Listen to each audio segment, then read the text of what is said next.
আছি চট্টগ্রাম অক্সিজেন মোড়, যেখানে ব্যস্ততম শহরে অসংখ্য মানুষ ঘোরাফেরা করছে, অসংখ্য মানুষ দোকানদারি করছে।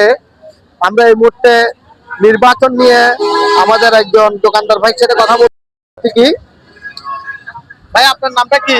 আমার নাম মোহাম্মদ ইউসুফ। আচ্ছা, এখানে দোকানদারি কত বছর করেন?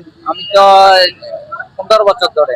15 বছর ধরে দোকানদারি করেন। আচ্ছা, আপনি তো জানেন সামনে একটি নির্বাচন। জি। আপনি, আপনার অনুভূতি কি যে নির্বাচন, আপনি কি ভোটার হয়েছেন? হ্যাঁ, ভোটার হয়েছি আমি। আপনার অনুভূতি কি? আমার অনুভূতি হচ্ছে যে, মনে করেন এখানে যদি ইলেকশনে যে কোনো একজনে যদি দাঁড়ায়, এটা পাক না কেন, কিন্তু দেশ এখানে চিন্তাকারী, মনে করেন ডাকাতি বেড়ে গেছে, যেন সুস্থভাবে নির্বাচন হয়, মানে ওইভাবে আমরা চিন্তা করি। মনে করেন আমরা যেন প্রয়োজনীয় জিনিস, মানে প্রয়োজনীয় জিনিস আমরা যেন কম রেটে পাই, ওইটা আমরা কামনা করি। যে হোক না কেন, আমরা ব্যবসা করতেছি, মানে আপনিও চান নির্বাচন হোক? হোক, হোক না, হবে না কেন, হোক, যে দাঁড়ান না কেন। কোন দল আসলে আপনি ভালো হবে মনে করেন? ওইটা তো বলা যাচ্ছে না এখন, কোন দল আসবে কি আসবে না, ওটা ওদের উপরে নির্বাচন পাওয়া যায়।